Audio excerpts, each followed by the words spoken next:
सभी को। ये हमारा परम सौभाग्य है कि आज हम इतने पावन तीर्थ में पहुंचे हुए हैं जो कि देवों का गढ़ देवगढ़ है। इसके लिए मैं पंकज भैया का कोटि कोटि आभार प्रकट करती हूँ और शांडिल्य जी का, कोषाध्यक्ष साहब का और साथ ही जो पावन मंच है उनका प्रणाम करती हूँ। सभी को प्रणाम ज्ञापित करती हूँ और यहाँ से अपनी वाणी की मैं शुरुआत करना चाहती हूँ क्योंकि दादा की उपस्थिति है। हालांकि दादा मतलब दादा नहीं है, दादा भाई भी होता है। दादा प्रणाम। मैं सभी को प्रणाम करती हूँ। करिए जी। काव्य गंगा से निकली हूँ मैं, छोटी सी सरिता हूँ। काव्य गंगा से निकली हूँ मैं, छोटी सी सरिता हूँ। सजाकर गीत गजलें और लाई मैं कविता हूँ। सजाकर गीत गजलें और लाई मैं कविता हूँ। मैं हूँ उस देश की बेटी, मैं हूँ उस देश की बेटी जहाँ कई देश बसते हैं। मैं हूँ उस देश की बेटी जहाँ कई देश बसते हैं। शबद कुरान बाइबल और पावन सी मैं गीता हूँ। शबद कुरान बाइबल और पावन सी मैं गीता हूँ। और नाम तो आपने सुन ही लिया है, सुनीता हूँ। पुनः से प्रणाम करती हूँ। सबसे पहले इन्वर्टर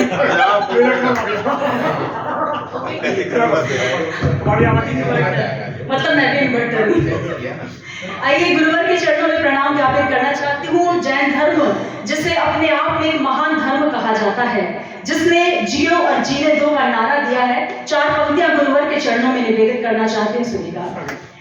जियो और जीने दो जिनका सदा से ही रहा नारा, अहिंसा सत्य को जिसने हो जीवन में सदा धारा, उन्हीं गुरुवर के चरणों में नमन और तल से करती हूँ। उन्होंने ही है भारत को तपोभूमि बना डाला।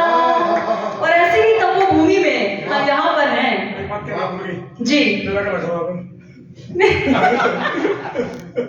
गला खराब है बिल्कुल, और नहीं, लेकिन सुनने वाले बहुत अच्छे हैं, इसलिए गला कितना भी खराब हो लेकिन जब अपनों के बीच पढ़ा जाता है। क्या है, जब मतलब अच्छा गला होता है और वो खराब हो तब बोला जाता है।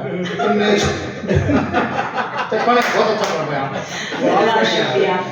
मास्टर जी ने बहुत अच्छी बात कही क्योंकि हम ऐसे देश में जीते हैं जहाँ पर हिंदू मुस्लिम सिख ईसाई सब एक साथ हैं और एक छोटा भारत हर दिल में बसता है। तब 4 पंक्तियां समर्पित करती हूँ दादा की उपस्थिति में कि सदा ही एक देखे हर्फ गीता और कुरान में, सदा ही एक देखे हर्फ गीता और कुरान में। नहीं महसूस करते फर्क शब्द और कुरान में, नहीं महसूस करते फर्क शब्द और कुरान में।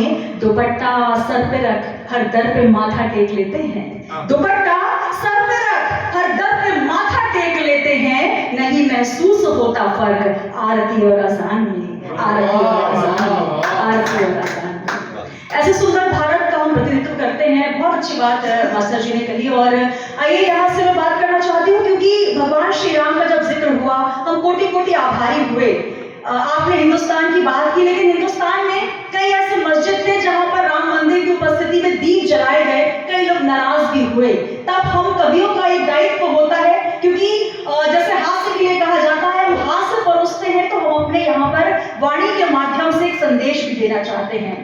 पंकज जी ने बहुत अच्छे हास्य की बात कही, बहुत अच्छा यहाँ पर कोषाध्यक्ष साहब ने कहा। तो हम कवियों की उपस्थिति में मैं कहना चाहती हूँ कि अंधियारों में दीप जलाकर रोशन जग कर जाएंगे, अंधियारों में दीप जलाकर रोशन जग कर जाएंगे।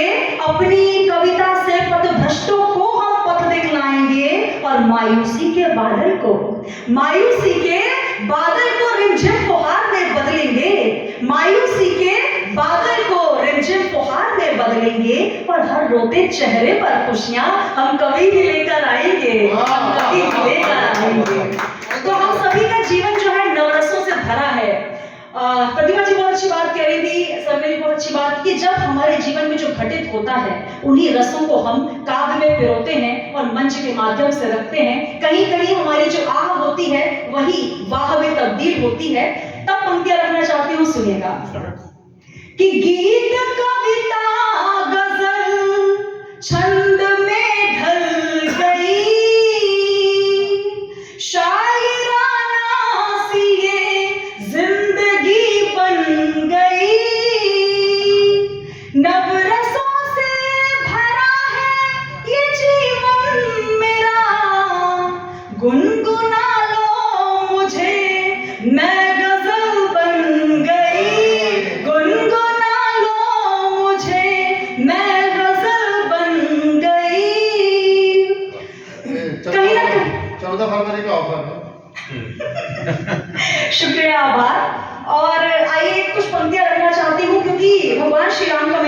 किया।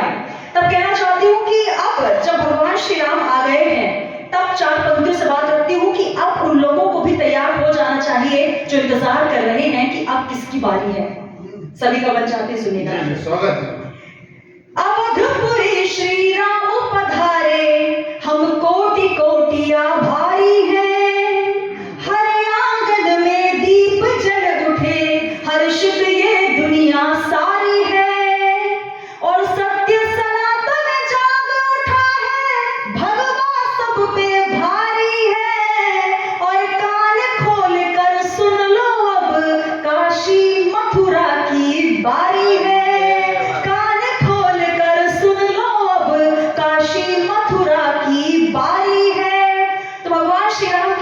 कहीं ना कहीं अब दिल में वो उत्साह है, वो उमंग है कि रामराज आएगा और रामराज आ चुका है। यही वजह है कि हम एक साथ बैठकर यहाँ काव्य पाठ कर रहे हैं, हिंदुस्तान की बात हो रही है। आइए 4 पंक्तियां रखना चाहती हूँ और कहना चाहती हूँ कि मोहब्बत क्या होती है।